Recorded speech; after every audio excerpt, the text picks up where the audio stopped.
సంక్రాంతిలో మూడో రోజైన కనుమ పల్లె సంస్కృతి సాంప్రదాయాలకు నిలువెత్తు రూపంగా నిలుస్తుంది. కోనసీమలోని పలుచోట్ల ఏటా జరిగే ప్రబల తీర్థాలకు అధిక సంఖ్యలో జనం వెళ్లడం, ఇక్కడ జరిగే ఉత్సవంలో పాల్గొనడం సంప్రదాయంగా వస్తోంది. ఇవాళ కోనసీమలో నిర్వహించనున్న కనుమ ఉత్సవానికి ప్రభలు సిద్ధమయ్యాయి. ఆధ్యాత్మికతకు, సంప్రదాయానికి నిలువెత్తు నిదర్శనంలాగా రంగురంగుల వస్త్రాలు, పూలు, పళ్ళు, కూరగాయలతో అలంకరించుకొని తరలివచ్చే ప్రభలు దివ్య సంస్కృతికి ప్రతీకగా నిలుస్తాయి.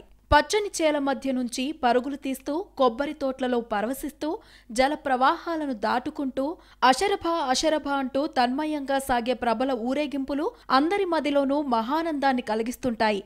పొడవైన కొయ్యకు అర్ధచంద్రాకారంలో వెదురు బద్దలు అల్లి వాటి మధ్య రంగురంగుల నూలుతో నయనానందకరంగా వీటిని తీర్చిదిద్దుతారు. శిఖర భాగంలో త్రిశూలం, మధ్యలో మకర తోరణంతో ఉన్న మహారుద్రుడి ఉత్సవ ప్రతిమలను కొలువుదీర్చుతారు.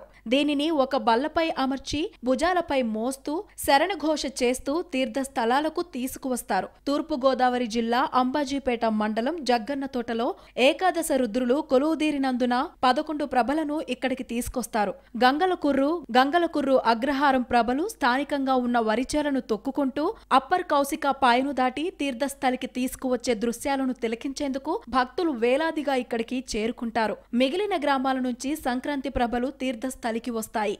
ఏకాదశ రుద్రులు కొలువుదీరే జగ్గన్నతోట ప్రభల తీర్థానికి అన్ని ఏర్పాట్లు చేశారు. అంబాజీపేట మండలంలోని చిరతపూడి సహా కొర్లకుంట, కేసనపల్లి, తూర్పుపాలెం, పడమటపాలెం, పొదలాడతో పాటు మిగిలిన ప్రాంతాల్లో ప్రభల తీర్థాలను అత్యంత వేడుకగా నిర్వహించేందుకు అన్ని ఏర్పాట్లు చేశారు. మొసలపల్లి పంచాయతీ పరిధిలో జగ్గన్నతోటలో ఇవాళ నిర్వహించే ప్రభల తీర్థానికి భారీ పోలీసు బందోబస్తును ఏర్పాటు చేశారు.